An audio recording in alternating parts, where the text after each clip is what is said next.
अस्सलाम वालेकुम, आप देख रहे हैं सेठी से सवाल। मैं हूँ सैयद आयशा नाज, मेरे साथ मौजूद हैं नजम सेठी साहब। अस्सलाम वालेकुम।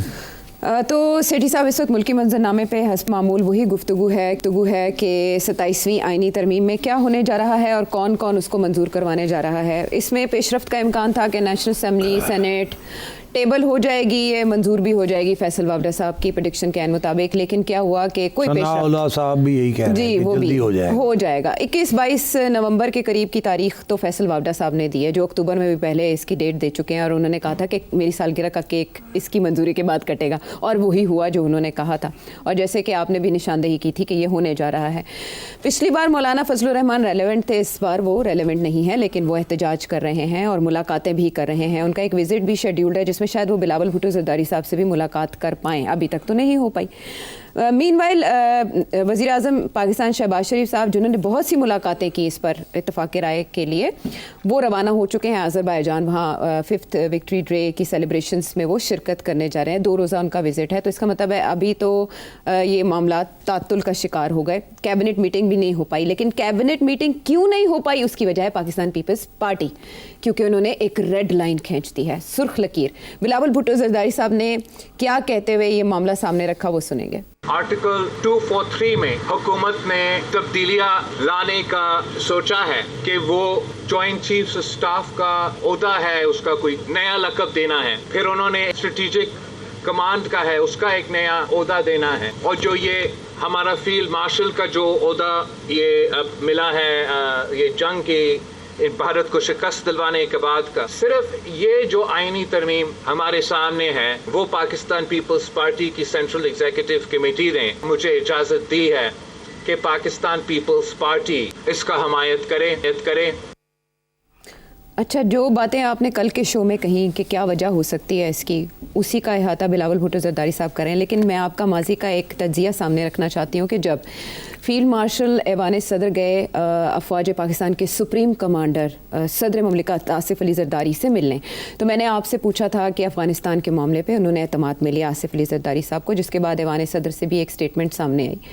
आपने कहा अंदर की खबर यह है कि इसमें कुछ और मामलात पे हुई है बात।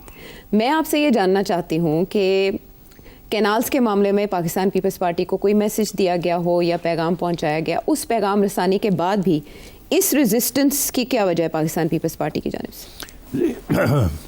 पाकिस्तान पीपल्स पार्टी एक तो लेटना नहीं चाहती, ना शहबाज शरीफ या नवाज शरीफ साहब के आगे, ना किसी और के आगे, क्योंकि उनकी भलाई इसी में है कि वो थोड़ा सा टफ एक्ट करें, बिकॉज़ वो सिंधी नेशनलिज्म को रिप्रेजेंट करते हैं। तो इसलिए ये एक अच्छा कार्ड होता है अपने हाथ में रखने का। पीटीआई ने आपको प्रूव करके दिया है केपी में जो कर रहे हैं वो। मरियम भी लगी हुई है पंजाब, तो पीपल्स पार्टी क्यों ना बात करे सिंध की। तो इसलिए वो पानी के ऊपर भी इन्होंने पोजीशन ले ली, जो कि फेडरल गवर्नमेंट को पीछे हटना पड़ा, और एनएससी अवार्ड के ऊपर भी इन्होंने पोजीशन ली हुई है, पीछे नहीं हटने। तो जिस चीज़ के ऊपर वो इत्तेफाक है कि वो तो इशू कोई नहीं है, अच्छा जी आपने कोई तब्दीली करनी है chairman joint chiefs of staff के ओहदे में या फील्ड मार्शल साहब के, जिसका एक इंस्टीट्यूशनल रिक्वायरमेंट है मगर कोई पॉलिटिकल इम्प्लिकेशन नहीं है, तो कोई इशू नहीं, हम कर देंगे वो। That's what he is saying. बाकी जो इश्यूज़ हैं मेरा ख्याल है कि उसके ऊपर लेन देन करेंगे। देखिए ये ड्यूअल नेशनैलिटी वाला issue, this is of no consequence to the establishment, right, but उसमें तो आर्म्ड फोर्सेस के लिए और सिविल सर्विस के लिए स्पेसिफिकली तजवीज़ दी गई है ना, तो उसमें नहीं, नो ये तो अभी डिस्कशन होनी है इसके ऊपर कि किसके लिए है ये। अच्छा यार, राना सनाउल्लाह ने बताया किसके लिए, सुने। ड्यूअल नेशनैलिटी जो है ना, इसको खत्म किया जाए, ये बहस है। तजवीज़ क्या है? तजवीज़ ये है कि जो हमारी कंपल्सरी सर्विसेज हैं, यानी सिविल सर्विस है, आर्मी सर्विस है, ये सर्विसेज जो है इसमें ड्यूअल नेशनल नहीं होना चाहिए।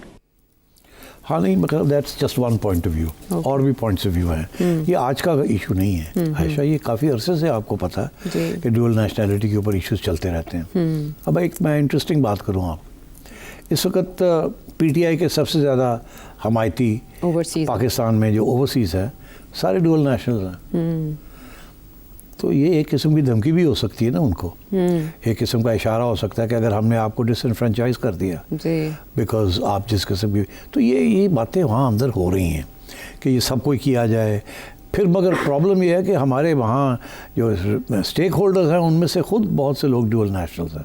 अच्छा। तो अभी तो सिर्फ ये है ना कि आप इलेक्शन नहीं लड़ सकते, ठीक है ना, मगर आप ओहदे तो रख सकते हैं, तो ये भी इशू नहीं है।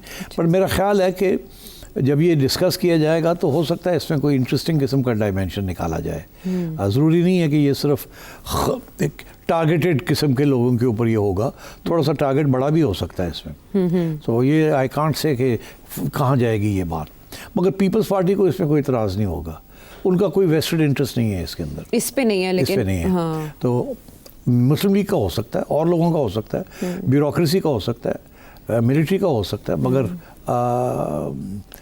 पीपल्स पार्टी का कोई ख़ास इंटरेस्ट नहीं है इसमें। तो अब आइए आप बाकी जो इश्यूज़ हैं, हाँ जी, पीपल्स पार्टी क्या करे कॉन्स्टिट्यूशनल कोर्ट के ऊपर, मेरा नहीं ख्याल, ये बिलावल तो यही कह रहे हैं ना कि जी सवाए उसके और बाकी चीज़ों के ऊपर तो प्रॉब्लम्स हैं, कॉन्स्टिट्यूशनल कोर्ट के ऊपर कोई प्रॉब्लम नहीं होगी। सबका इत्तेफाक है कि एक अलग कॉन्स्टिट्यूशनल कोर्ट होना चाहिए। वाई? वो इसलिए बिकॉज जो सारे प्रॉब्लम्स आते हैं हुकूमतों को और इस्टेब्लिशमेंट को और सियासी जमातों को इन पावर और आउट ऑफ पावर, वो कॉन्स्टिट्यूशनल इश्यूज पे आते हैं ना, फ्रीडम ऑफ स्पीच, ठीक, जजमेंट्स इन फेवर ऑफ और अगेंस्ट सर्टन लॉज जो पार्लियामेंट पास करती है एंड सो ऑन। तो आई थिंक दैट उसके ऊपर भी कोई इशू नहीं होना चाहिए, बिकॉज ये जो प्रपोजल है ना कि जो अलग एक कॉन्स्टिट्यूशनल कोर्ट बना लिया जाए, आई थिंक ये पास हो जाएगा। अच्छा, लेकिन इसमें ये एक जो लकूना सब देख रहे हैं वो ये कि ब्यूरोक्रेसी की तर्ज पे फिर तबादले हुआ करेंगे, जजिस के जो नहीं पसंद आया उसको कहीं भी उठा के फेंक दिया, ठीक, किसी को ऑब्जेक्शन नहीं होगा इसमें। तो ये बताएं, आप हमेशा ये कहते रहे कि अदलिया को सियासत ज़दा नहीं होना चाहिए, ये जो दो इकदामात हैं इससे गैर सियासी हो जाएगी? कोई गैर सियासी नहीं होना। सुप्रीम कोर्ट ऑफ पाकिस्तान जो मर्जी फैसले करे, जिस चीज़ के मर्जी फैसले करे, उसका क्या ताल्लुक है हुकूमत के साथ? ठीक है, कोई ऐसे छोटे मोटे इकनॉमिक इश्यूज़ के ऊपर वो कर देंगे तो वो भी चैलेंज कर देंगे जब ज़रूरत पड़ेगी गवर्नमेंट को कॉन्स्टिट्यूशनल कोर्ट के अंदर कि ये फलानी आइन ऑफ द कॉन्स्टिट्यूशन के खिलाफ है ये judgment. So government is sitting pretty, establishment is sitting pretty. अगर किसी को कोई फ़र्क पड़ता है तो वो नॉर्मल सुप्रीम कोर्ट को पड़ता है, उनके पावर्स लेके शिफ्ट कर दिए जा रहे हैं। बाकी इसके ऊपर I don't think they will be a problem. तो जुडिशल एक्टिविज्म को हम हमेशा के लिए ख़त्म समझें इसके बाद? यार तो कमाल कर रही हो तुम, अभी भी कुछ उम्मीदें रखी हुई हैं तुमने। जुडिशल एक्टिविज्म की वजह से तो हम यहाँ पहुँचे हैं, क्योंकि judicial activism is not judicial, it is political activism. Yes, चलें आयशा, खुदा का खौफ करो। ये कह रही हो खुदा के खौफ में ये बात कर रही नहीं, जुडिशल एक्टिविज्म जो थी उसका मकसद ये था ना कि हम इंसाफ देंगे। हाँ। जुडिशल एक्टिविज्म वाज कि हम इस्टेब्लिशमेंट की रिट नहीं मानते, गवर्नमेंट की रिट नहीं मानते, हम तो आज़ाद हैं और आज़ाद इंडिपेंडेंट फैसले देंगे जिससे इंसाफ मिलेगा। वो तो हुआ ही नहीं ना। लॉयर्स मूवमेंट के बाद तो उल्टा हो गया ना सारा कुछ। जजेस ने तो अपना ख्याल किया और किसी का तो ख्याल ही नहीं किया, और मिल गए फिर जाके इस्टेब्लिशमेंट के साथ उस वक्त की, और सियासी जमातों के साथ मिल गए जाके। तो this is nothing to do with judicial activism. वो ना थी, 4 दिन के लिए आई, फिर छुट्टी होगी और अब फारग है। हाँ, तो ऐसे इसमें हाथी के दांत खाने के और से दिखाने के, और इस तरह पीपल्स पार्टी की स्ट्रेटजी भी यही डिस्कस हो रही है कि हमने देखा कि गुड कॉप बैड कॉप अगर मुस्लिम लीग नून में नवाज शरीफ साहब और शहबाज शरीफ साहब ने खेला, तो इधर भी बिलावल भुट्टो और जरदारी साहब के दरमियान कोई ना कोई इख्तलाफात रहते हैं। तो ये जो इस वक्त वो इख्तलाफात ज़रूरी होते हैं कोalition में, अगर इख्तलाफात ना हो तो फिर बात अपनी नहीं बनवाई जा सकती ना, थोड़ी बहुत तो हार्ड लाइन लेनी पड़ती है ना, इश्यूज़ बनाने पड़ते हैं, फिर आपकी बात सुनी जाती है। तो आपके ख्याल में इस वक्त रियली पीपल्स पार्टी के अंदर भी कोई डिवाइड हो सकती है इस मामले पे, या ये पब्लिक कंजम्पशन के लिए ये बातें की जाए? पीपल्स पार्टी के अंदर कभी भी कोई डिवाइड नहीं हुई। Peoples Party is run by Asif Zardari, full stop. Peoples Party is monolithic. जब मोहतरमा थी तो वो चलाती थी, अब आसिफ जरदारी साहब चलाते हैं, मगर वो बिलावल भुट्टो की ट्रेनिंग हो रही है, और जब उनको ज़रूरत पड़ती है तो बिलावल भुट्टो से कोई डिफरेंट बयान दिलवा देते हैं। अच्छा। ताकि लगे ऐसे कि यार हम में भी इतना आसान नहीं है, मुझे भी लोगों को साथ लेके चलना पड़ेगा। तो this is also part of the game, good cop bad cop. Muslim League Noon के अंदर गुड कॉप बैड कॉप नहीं है, एक ही कॉप है। अब है, वरना नवाज शरीफ साहब से मुतालबा किया जा रहा है कि इस मामले को लेकर वो भी कोई बयान दें। नहीं, वो नहीं देंगे। वो मुकम्मल खामोशी इख्तियार करके अलहदा हो चुके हैं पॉलिटिक्स से। अलहदा नहीं हुए मगर बयानबाजी नहीं करते। या wants let's Maryam do Punjab and let's Shahbaz Sharif अब डू इस्लामाबाद। सो मरियम नवाज शरीफ साहिबा का क्या मौक़िफ़ होगा NFC के मामले पर? वो तो बिल्कुल तैयार है, ऑन बोर्ड है। इसलिए NFC है क्या यार, ये इतना शोर पड़ा हुआ है सूबों कि- के दरमियान वसाइल की तकसीम का नहीं फार्मूला। नहीं नहीं, ये ऊपर से ये कहा जा रहा है कि सूबों के दरमियान इशू है, जी। सूबे कमज़ोर हो जाएंगे, सूबे को स्ट्रॉन्ग रखना है, फेडरलिज्म का तकाजा है कि फेडरेटिंग यूनिट्स जो हैं वो ऑटोनमस हों। ये सारी बातें हैं ना, एक्चुअली बात कुछ और है। कि कहो कि वो जो कल जिसकी आपने निशानदेही की थी। तो बात तो वही है ना कि फ़ौज को पैसे चाहिए जी। और पहले पैसे मांगते थे तो नजम सेठी और आशा कहते थे इनको पैसों की क्या जरूरत है, हाँ। जंग तो है कोई नहीं, सारा तो अमन है। और खुद ये कह रहे हैं अब जियो इकोनॉमिक्स है और जियो पॉलिटिक्स तो है नहीं। मगर जब इंडिया ने ये हरकत की तो उसके बाद तो नजम सेठी और आशा भी ये कहते हैं, चुप हो गए हम तो। हम चुप हो गए, हम कह रहे यार गलत तो सही है, ठीक है ना। वो तो उधर ऑपरेशन सिंदूर तो जारी अब रखे अगर तो नजम सेठी और आशा ये कह रहे हैं कि जी पैसे दो इन्होंने, हाँ। ठीक है जी, इन्होंने हथियार चाहिए देने, नहीं तो कोई इंडिया बैठा है और उधर अफगानिस्तान भी गड़बड़ कर रहा है, तो देने पड़ेंगे ना।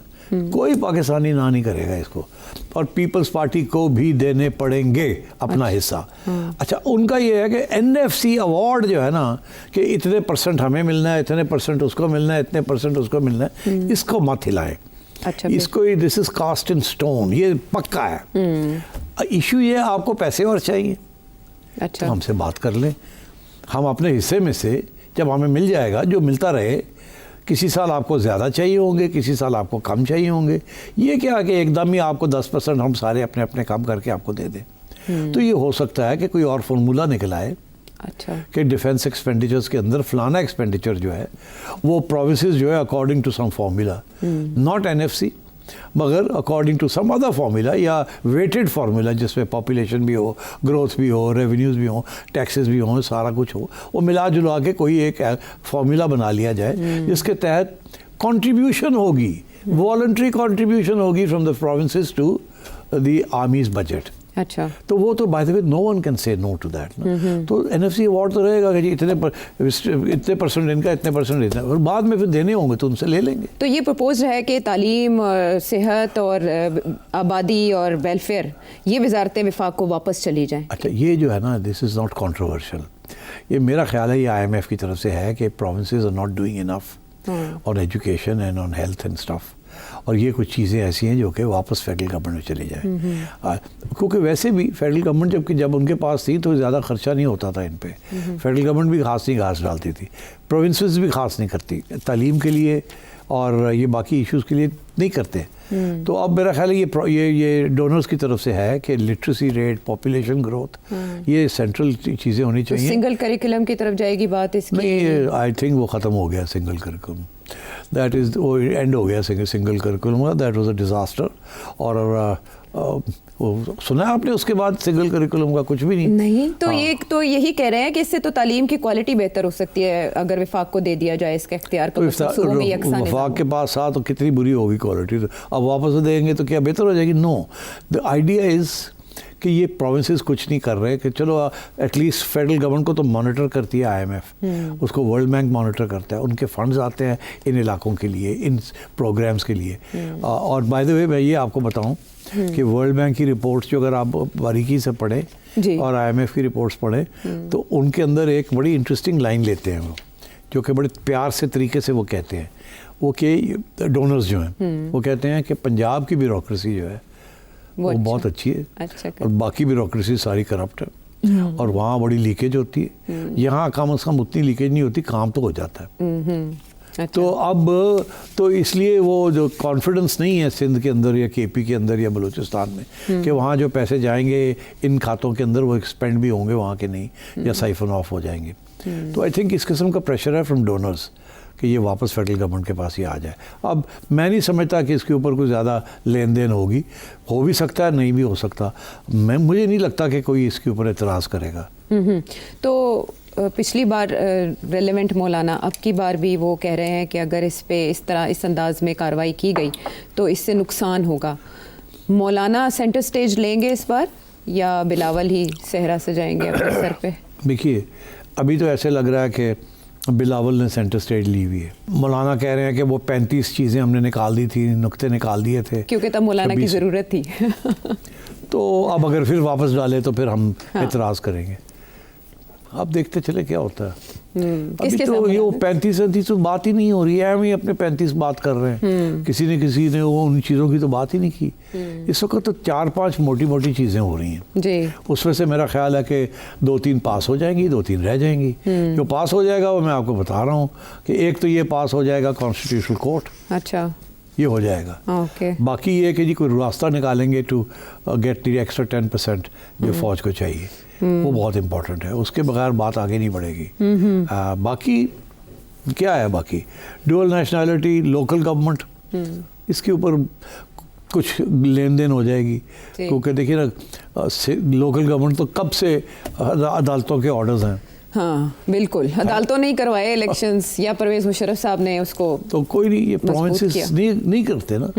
तो ये वही चक्कर है कि फेडरल गवर्नमेंट अपने पावर्स प्रोविंस को नहीं देना चाहती, प्रोविंस अपने पावर्स लोकल गवर्नमेंट को नहीं देना चाहते, तो मामला फंसा हुआ है। लेकिन बजट तो मिलता है ना इन जिलों की सतह तक के लिए, लेकिन वो फिर वापस बजट पड़ा रहता है है। और साल के बाद वो वापस करना पड़ता है। कुछ दे देते हैं, कुछ लेके फिर भी बैठे रहते हैं, छुपा के रखते हैं मुख्तलिफ अकाउंट्स के अंदर। वो IMF ने कहा कि हमें बताओ तो सही पंजाब के पास कितने अकाउंट्स हैं जहाँ छुपा के रखे हुए हैं पैसे, क्योंकि आपने खर्च तो किए नहीं है, और वहाँ सूद लेते रहते हैं उसके ऊपर। तो देखे ना, ये फिर कुछ पॉइंट्स तो इसमें बाकी रैशनल है। लेकिन मौलाना फजलुर रहमान ये कह रहे हैं कि अगर मदरसास को, लास्ट टाइम जो उनका एतराज़ था कि मदरसास को मिनिस्ट्री ऑफ एजुकेशन के ताबे हम नहीं होने देंगे, तो अब की बार ये भी होता देख रहे हैं आप? नहीं, ये इशू नहीं बनेगा। ये इशू नहीं बनेगा? ये इशू नहीं है। ओके, इसमें नहीं आएगा 27वीं आईनी तरमीम में ना ये मामला डिस्कस? नहीं, इसको छेड़ेंगे नहीं, कभी नहीं। क्यों छेड़ेंगे इसको? ठीक। डोंट फॉरगेट, सबसे क्रिटिकल चीज़, सबसे critical is the need for a constitutional court, जिसके अंदर कोई कंट्रोवर्सी ना हो जी, सेट हो, जो गवर्नमेंट की पोजीशन है उसको अपहोल्ड करे, या जो एस्टैब्लिशमेंट की पोजीशन है उसको अपहोल्ड करे। इसीलिए इसको अलग किया गया। अच्छा। और ये जो डिबेट्स चल रही हैं इनके अंदर अंदर ये ख़त्म हो जाए। लेकिन नज़ीर तो अमरीकी निज़ाम की दी जा रही है, अमरीकी सुप्रीम कोर्ट की दी जा रही है कि तो दी जा रही है तो ठीक है, अमरीकी सुप्रीम कोर्ट का वहाँ का सिस्टम बहुत फ़र्क है, बट देने से क्या फ़र्क पड़ता है, ठीक है। आइडियल मिसाल। हाँ। नहीं, देखिए अमरीकी सुप्रीम कोर्ट भी बड़ा इंटरेस्टिंग है। अब है तो वो कॉन्स्टिट्यूशनल, मगर वहाँ प्रेसिडेंट ऑफ यूनाइटेड स्टेट्स का बड़ा रोल है कि वहाँ कौन बैठते हैं और कौन नहीं बैठता। जैसे ही कोई जज एक रिटायर, वहाँ बाय द वे सिचुएशन ये है कि you don't have a fixed tenure. ये नहीं है कि 3 साल के लिए आए हैं, 4 साल के लिए आए, मगर वहाँ मौका मिल जाता है, एक आध बंदा मर जाता है या बीमार होकर रिटायर हो भाग चला जाता है, तो फिर president of the United states जो है वो अपॉइंट करता है, और वो हमेशा उस किस्म के जज को अपॉइंट करता है जो कि उसकी सियासी जमात की आइडियोलॉजी के साथ के करीब हो। So the American executive has a input into the constitutional court. हाँ, तो इस और उसमें कभी यही होता है कि रिपब्लिकन जजेस जो हैं वो ज़्यादा मेजॉरिटी में होते हैं, conservative and Democrats come, but एक कभी ऐसे भी हुआ कि डेमोक्रेटिक जजेस जो हैं वो मौका ऐसा बन गया कि वो डेमोक्रेटिक प्रेसिडेंट था तो उसने अपॉइंट कर दिए, मगर यहाँ ऐसे नहीं है ना। यहाँ तो अब तो उन्होंने सिस्टम ही बना दिया है कि जी जो आएगा जो जाएगा वो जुडिशल कमीशन के ज़रिए ही सारा कुछ होगा। 27वीं आईनी तरमीम के पसे पर्दा क्या तब्दीलियाँ हैं, मंजरनामा क्या बन सकता है, आपको आइडिया तो हो गया होगा। और कहाँ क्या हो रहा है, मामलात टेबल पर हैं तो किसका एतराज़ क्या है, ब्रेक के बाद आके बात करेंगे।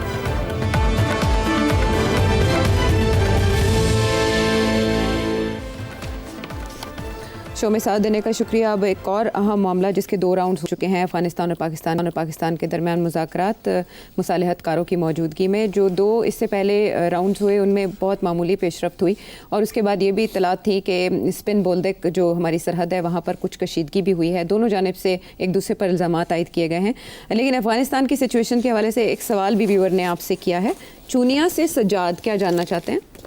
पाकिस्तान अपना बॉर्डर अफगानिस्तान के साथ सिक्योर क्यों नहीं कर लेता ताकि ये टीटीपी वाले वहाँ से या बीएलए वाले वहाँ से एंटर ही ना हो। ये अगर सरहद 2641 किलोमीटर है तो हर 500 मीटर के फासले पे एक छोटी चौकी बनाई जाए जिसके अंदर 2-3 फौजी हों और उनको नाइट विजन स्नाइपर्स इस तरह की चीज़ उनके पास हो और वो तकरीबन आधा किलोमीटर का फासला वो कवर करें। इस तरह तकरीबन कोई 10-12 हज़ार चौकियाँ बनेंगी और इस बॉर्डर को एक तो फेंस लगा के कवर कर देना चाहिए, और दूसरा ये कि वहाँ पे थोड़े थोड़े फासले पे 3-4 फौजियों की एक चौकी बनी हो और वो इसको क्लोजली मॉनिटर करें और वहाँ से एंट्रेंस होने ही ना दे। और दूसरी बात ये कि ये जो फौज के जवान शहीद होते हैं, हमने अक्सर वीडियोस देखी हैं, उनको वो हाई एक्स टोयोटा दिया होता है, तो वो उनको बुलेट प्रूफ गाड़ियाँ क्यों नहीं दी जाती वहाँ पे कि वो इस तरह के जो अटैक्स उनके ऊपर BLA या TTP करती है तो उससे वो बचें। अच्छा, वाल उन्होंने हमेशा के लिए मसला ख़त्म करने को कहा। जी जी। अब आप चाहेंगे कि मैं बात करूं वो वहाँ क्या हो रहा है? हाँ, वो कह रहे हैं कि मसले का यही हल नज़र आ रहा है, तो ये कर लें। अच्छा, अब बड़ी इंटरेस्टिंग आपने बातें की हैं, मगर मेरी रिक्वेस्ट आपसे ये है कि हम लोगों को मिलिट्री टैक्टिक्स और मिलिट्री स्ट्रेटजी के ऊपर ज़रा बरेज़ करना चाहिए कि 10,000 बना दिए जाएं पोस्ट्स और 4-4 फौजी उसमें डाल दिए जाएं और उनको बुलेट प्रूफ गाड़ियाँ इधर दे दी जाएं और ऐसी बातें। ये I think this is a complicated matters. तो बेहतर ये है कि हम इसके ऊपर तबसरा ना ही करें तो अच्छा है। हमें क्या पता क्या कंसिडरेशंस हैं इन चीज़ों के पीछे। They are better position to talk about these things and take precautions. मगर जो बात असली बात है जो कि आपने रेज़ की है वो ये है कि हम कहते तो रह गए कि ये बॉर्डर है, मगर अफ़गानिस्तान कहता रह गया हम नहीं मानते इसको। तो ये काफ़ी अरसे से ये तजवीज़ चल रही थी कि अगर बॉर्डर ही बनाना था तो फेंस कर देते। और ये आपकी वाली है जो बात है रिक्विजिट नंबर जो ज़रूरत थी उस किस्म की वहाँ क्रॉसिंग्स रखते या वहाँ चौकियाँ बना देते और उनको प्रोटेक्शन मिलती and so on and so fourth, ताकि ये फिर सील ही हो जाता और इतना आसान ना होता टू क्रॉस इट। तो ये बाय द वे बड़ी एक आपको इंटरेस्टिंग बात बताऊँ। वो बात ये है कि जिसका ज़िक्र ये जो टॉक्स हो रही हैं उसके अंदर भी आएगा और आता होगा। अभी हाल ही में हमारे x chairman joint chiefs of staff और एक्स DG ISI जनरल एहसान उल हक, उन्होंने एक बड़ी इंटरेस्टिंग एक कॉन्फ्रेंस में कुछ बातें की हैं, दिल की बातें की हैं और खुल के बात की है। मैं सुन रहा था एंड बड़ी इंटरेस्टिंग बातें थी। उनमें से मैं आपको 2 छोटे पॉइंट्स सुन के बताता हूँ and I think they are well worth considering. एक तो ये कि he was in a very important position as DG ISI Musharraf sahab के ज़माने में, and then also he was in a very important position as chairman joint chiefs of staff. तो और उससे पहले भी 80s में जनरल ज़ियाउल हक के ज़माने में he served as a major but as a major in charge of a committee जिसका ताल्लुक़ अफ़गानिस्तान के साथ था एंड सो ऑन। तो very knowledgeable gentleman and a very responsible gentleman.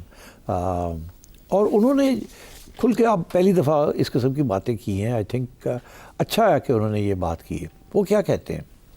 वो ये कहते हैं कि ये इशू जो है कब से उनका अपना मौक़िफ़ यही था कि फेंसिंग करके इसको ख़त्म ही कर दिया जाए इस मसले को, एक बात। और कहते हैं कि जब भी ये इशू खड़ा होता था तो कुछ लोग एक बात करते थे, कुछ दूसरी बात करते थे और कुछ लोग यार बड़ा महंगा है, पैसे कहाँ से आएंगे। और जब ये कहते थे यार कोई फीजिबिलिटी तो बनाओ, ये बताओ तो सही कितना है, कैसे है, may be over a period of time हम कर सकें। But nobody took this suggestion seriously and आज तक भी बातें होती हैं बट सेक्शंस में शायद हुआ है बट नॉट रियली। तो दूसरी तरफ उन्होंने एक और बड़ी इंटरेस्टिंग बात कही। उन्होंने कहा कि जब भी उनकी इनफॉर्मल डिस्कशंस होती थी with Afghans, specially northern alliance वाले Afghans and some Pashtuns also, जो कि ऑफ द रिकॉर्ड कुछ बातें करते थे, वो कहते थे कि जी आपको क्या कहते थे, हम तो हमेशा यही कहते यार और ड्यूरेंट लाइन को एक्सेप्ट करो ताकि ये मसला ख़त्म हो। तो वो आगे से बेसिकली क्या कहते थे कि ये क्या मसला है आपका ड्यूरेंट लाइन का, आप छोड़ देना इस बात को। ड्यूरेंट लाइन एक बनी तो हुई है ना, अगर ना बनी होती तो बॉर्डर पे ऊपर ये क्रॉसिंग तो ना होती, आपकी तरफ भी पासपोर्ट कंट्रोल, हमारी तरफ भी पासपोर्ट कंट्रोल। या तो ये होता कि आप अपनी तरफ पासपोर्ट कंट्रोल करते, हम ना करते। हम कहते हैं भी हमारी तरफ से तो ये लाइन है ही नहीं, जो आए जो मर्जी आए, जो मर्जी जाए। मगर हमने भी तो किए हुए ना ये passport controls and so on. तो डिफैक्टो हकीकत में तो पहचानते हैं ना हम। तो अगर हम कहते हैं कि नहीं वो हमारा एक हिस्टोरिकल स्टांस है, हमारी एक नेशनलिज्म है, हमारा एक बयानिया है, तो आपको क्या तकलीफ़ है इसके ऊपर? अच्छा, तो आप छोड़ दें इस बात को, नाइदर है नो देयर। और कभी कभी उनके लोग भी आके यहाँ बातें करते थे, कहते थे वो हमारी कंस्टिट्यूंसी है, हमें करना पड़ता है इस किस्म की बात, मगर इसका ये मतलब नहीं है कि दिस इज़ अ प्रॉब्लम और आप लोग क्यों इसको प्रॉब्लम बनाते हैं। तो that was a very interesting revelation जो जनरल साहब ने की। अच्छा, अब बात यह है कि आज भी जो बात हो रही है टर्की के अंदर, वो यही है कि जी ये ड्यूरेंट लाइन को एक्सेप्ट करें आप, और वो कहते हैं हम नहीं करते। वो तो इसका ये मतलब है कि नॉर्दर्न अलायंस की गवर्नमेंट हो, करज़ई की गवर्नमेंट हो, गनी की गवर्नमेंट हो, कम्युनिस्ट की गवर्नमेंट हो या तालिबान की गवर्नमेंट हो, ये कंसीड करने के लिए कोई तैयार नहीं है। तो यार फॉरगेट इट, डी फैक्टो तो we know what the position is. तो रियल इशू क्या है? तजारत भी हो रही है, आ भी रहे हैं लोग, जा भी रहे हैं, तो रियल इशू क्या है आजकल? Real issue is not Durand Line, real issue is कि वहाँ से लोग हमारे यहाँ आके अटैक्स कर रहे हैं, डिरेल कर रहे हैं सिपेक को, और डिरेल कर रहे हैं हमारी स्टेबिलिटी ऑफ आवर कंट्री, और इसमें इंडिया का हाथ है। ये है रियल इशू। अब अगर ये रियल इशू है तो इसके ऊपर फोकस किया जाए rather than the Durand Line. अच्छा, तो एक तो ये, दूसरी चीज़ ये है कि अफ़गान इस वक्त तैयार नहीं है, they are not ready to stop the TTP। उसकी वजह यह है कि वो खुद खौफजदा है कि हमारे साथ क्या होगा अगर TTP फारग हो गई तो फिर हमारे ख़िलाफ़ ना खड़े हो जाए। मगर साथ साथ ये भी है कि पाकिस्तान को अपनी लेवरेज रखने के लिए पाकिस्तान के साथ, ताकि ये हमें डोमिनेट ना कर सकें, ये हमें ब्लैकमेल ना कर सकें, ये हमें धमकी ना दे सकें और ये हमें तंग ना करें, तो हमें भी कुछ लेवरेज रखनी चाहिए। प्रॉब्लम ये हो गया कि वो लेवरेज जो है वो इतनी ख़तरनाक हो गई है अब कि it is creating real problems for Pakistan. तो इसलिए आई थिंक आपने अभी जिक्र खुद ही किया आयशा कि साथ साथ झड़पें भी हो रही हैं, और मैं समझता हूँ ये चलेगा, ये रुकेगा नहीं, ये बातें फेल हो जाएंगी। कोई मॉनिटरिंग मैकेनिज़्म बन भी जाता है तो इम्प्लीमेंटेशन नहीं होगी, मजबूरियाँ हैं दोनों साइड पे। ये उस वक्त तक नहीं होगी जब तक ये वॉल, ये जो जिसे वॉल कह लें आप, ये बनेगी नहीं और हम अपने आप को महफूज नहीं कर सकेंगे, और partly bye protecting ourselves and partly bye degrading the TTP। और आपके पास भी तो बड़ी लेवरेज है ना, अभी आपने वो लेवरेज इस्तेमाल नहीं की पूरी तरीके के साथ, आपने तो सिर्फ एक लेवरेज की है कि लोगों को यहाँ से बाहर भी वापस कर दिया रेफ्यूजीज़ को, और ट्रेड और ट्रेड जो है वो आपने रोकी भी है। अच्छा, अब उनको तकलीफ़ तो होगी और हो रही है, और उसके अंदर इंडिया कूद गया, वो अब चाबहार के ज़रिए उनको एक एक्सेस देना चाह रहा है, और अमेरिका ने भी इंडिया को क्या कर लो, और ईरान तैयार बैठा है, हालांकि आप कहते हैं कि ईरान आपके साथ है। तो ये भी बैलेंसिंग एक्ट करना पड़ेगा ना, और वही हो रहा है आजकल। बंद है आपके अफ़गान कंटेनर्स जो हैं वो फंसे हुए हैं कराची में एट्सेट्रा, और इंडिया के साथ जो तजारत होनी थी वो नहीं हो रही अफ़गानिस्तान की, मगर दीज आर लेवरेजेस। तो मेरा ख्याल है कि कोई पैकेज किस्म की बात करनी चाहिए विद अफ़गानिस्तान और नॉर्मलाइज करना चाहिए इस चीज़ को, मगर इसके साथ साथ you have to carry out your own kinetic activity against TTP। मगर लास्ट बट नॉट लीस्ट, देखिए आपने जिस किस्म के आप इंटेलिजेंस बेस्ड ऑपरेशंस कर रहे हैं ना, बेहतर ये होता कि आप कोई ऐसा सिस्टम करते जिसके साथ लोकल जिरगे जो हैं उनको एम्पावर किया जाता, and they would have tackled ये जो घुस बैठी है कि along with intelligence based operations आप वहाँ की जो लोकल पॉपुलेशन है वो अपने साथ लें। उसके बगैर आप ये नहीं कर सकेंगे जितने मर्जी आप इंटेलिजेंस बेस्ड ऑपरेशंस करें, because the tribes are mix like this. Loyalty is to tribes not to the state. यही तो ट्राइबल सोसाइटी होती है। उनकी पहली लॉयल्टी रियासत की तरफ नहीं होती, उनकी पहली लॉयल्टी टू देयर ट्राइब होती है। और अभी वो सारे इलाके जो है देर ऑल ट्राइबल एरियाज। तो आई थिंक थोड़ा सा सीखना चाहिए फ्रॉम ब्रिटिश रूल कि ट्राइबल अफेयर्स को कैसे हैंडल करते थे, और लोकल्स को इन्वॉल्व किया जाए in combating the TTP. Locals को या वहाँ की पॉलिटिकल लीडरशिप को, इसका मतलब है केपी की लीडरशिप आपके काम आ सकती है? हाँ, मगर वो नहीं है ना, they are not with KP की leadership is not with the establishment. वो तो एक बहुत बड़ा सीरियस इशू बना हुआ है, वो तो और काम ख़राब कर रहे हैं। तो इन अ वे तो इमरान खान साहब ने भी ये कहा था कि अगर मसले को हल करना चाहते हैं तो आप केपी के अवाम स्टेक होल्डर हैं उनको लें, अफगानिस्तान के अवाम को लें, ये स्टेक होल्डर्स हैं जो मसला। अफगानिस्तान के अवाम को लेने की ज़रूरत नहीं है, अपने लोगों को लेने की ज़रूरत है, अपने लोगों को ऑन बोर्ड लें। मगर अगर इमरान खान चाहता है कि अपने लोग जो हैं वो अफगानिस्तान की लाइन लें, वो तो नहीं हो सकता ना। तो इसलिए this is a sensitive issue. I think Khan साहब ने थोड़ा सा और काम ख़राब कर दिया है। यही है वो फॉल्ट लाइन। ऐसे में पाकिस्तान के जो वफ्द किया है उनकी जानिब से मुतालबा ये भी किया जा रहा है कि जो तालिबान दहशतगर्द पाकिस्तान में कार्रवाई में मुलव्वस है उन्हें पाकिस्तान के हवाले किया जाए। और मुल्ला हैबतुल्लाह ने अपने डेलीगेशन को यह हिदायत की है कि जो हकीकी तौर पर हम पूरा कर सकते हैं वही शराइत मान के आया जाए। कुछ भी नहीं पूरा करेंगे वो। तो इसका मतलब है वो डिले कर रहे हैं, और ये भी कहा जा रहा है कि रीलोकेट कर रहे हैं वो टीटीपी के टेररिस्ट को। हो सकता है कि थोड़ी बहुत वो इस किस्म की इम्प्रेशन दें कि हम कर रहे हैं, मगर वो करेंगे नहीं करेंगे। ठीक है, तो और वो आज नहीं कल फिर झगड़े शुरू हो जाएंगे। जब मॉनिटरिंग होगी तो हम कहेंगे आप नहीं कर रहे, वो कहेंगे हमने ये किया है, फिर शोर पड़ेगा, फिर लड़ाई झगड़े होंगे। बेस्ट इज़ कि आप फेंसिंग करें, अपनी चौकीज करें, अपने आप को प्रोटेक्ट करें, और साथ साथ आप अपनी लोकल पॉपुलेशन को अपने साथ लें to combat it within your own territory. और जो बाहर है वहाँ आपको अगर ज़रूरत पड़ती है तो टारगेटेड एक्टिविटी होनी चाहिए। अच्छा, ये इट्स अ मल्टीप्रोंग्ड। हाँ, बहुत सी जहतें हैं इस स्ट्रेटजी की जो बुरोकार लाई जा सकती है। यह है बहुत अहम मामला और उन टॉक्स से हैं जो एक अरसे से चल रही हैं, और ज़ाहिर है इसका थर्ड राउंड है। देखते हैं इसका आउटकम। वापस आते हैं ब्रेक के बाद।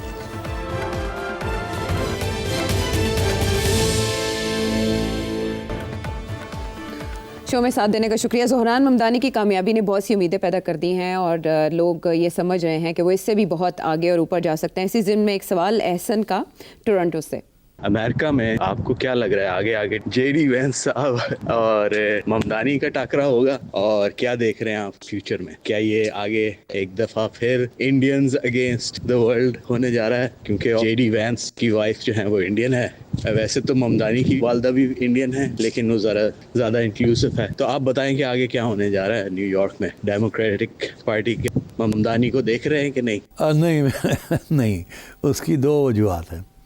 देखिए, एक तो ये बड़ी सिंपल सी बात है कि आप ज़ाहिर है आपका इशारा ये जेडी वैंस की जब आप बात करते हैं तो यूर थिंकिंग, आप समझते हैं कि डोनाल्ड ट्रंप के बाद जेडी वैंस जो है वो रिपब्लिकन्स का नॉमिनी होगा फॉर द प्रेसिडेंसी अगली इलेक्शन में।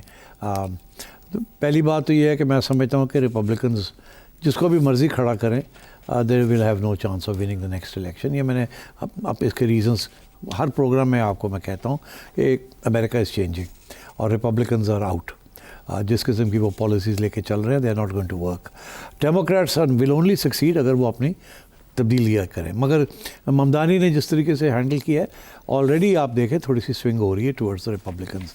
ये जो इलेक्शंस आ रहे हैं आगे मिड टर्म में, आप देख लीजिएगा, Republicans will be defeated and more Democrats will come into Congress. तो एक तो ये। दूसरी चीज़ ये है कि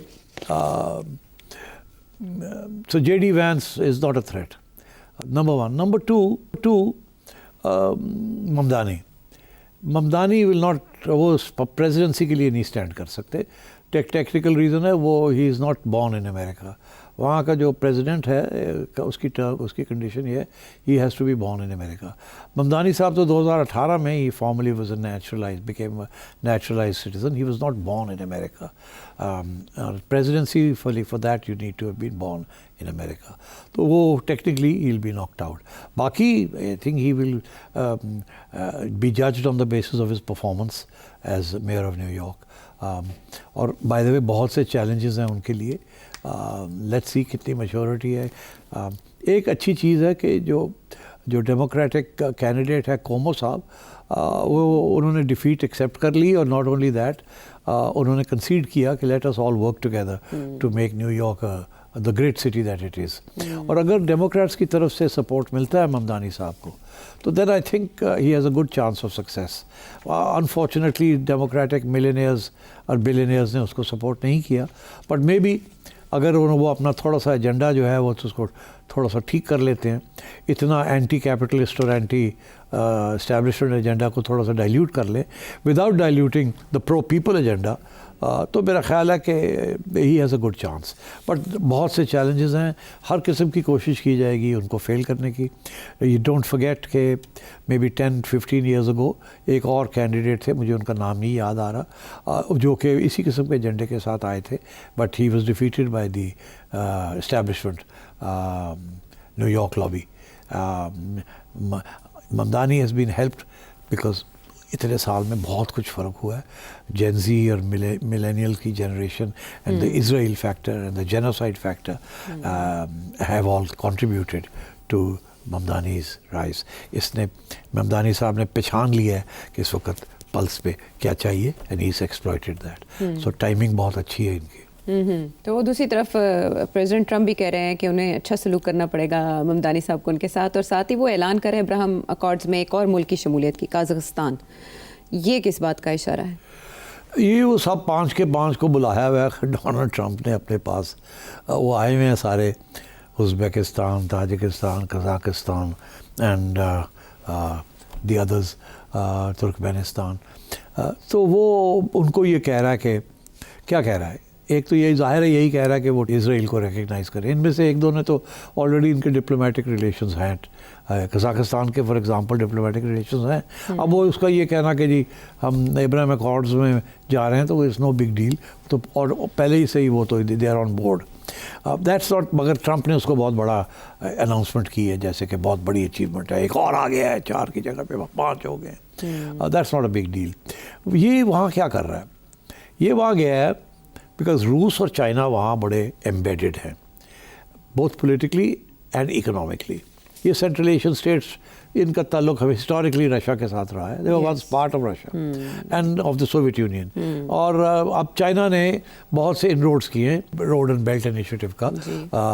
सीपैक इधर से जा रहा है, ऊपर से एक और रूट वो ले जा रहे हैं और ऑलमोस्ट सक्सीड हो गया। रेल तो पहुँच ही गई है from China into Iran, Europe की तरफ जा रहे हैं, और वहाँ से भी एक ईरान की तरफ और एक ऊपर रूस की तरफ से टू यूरोप।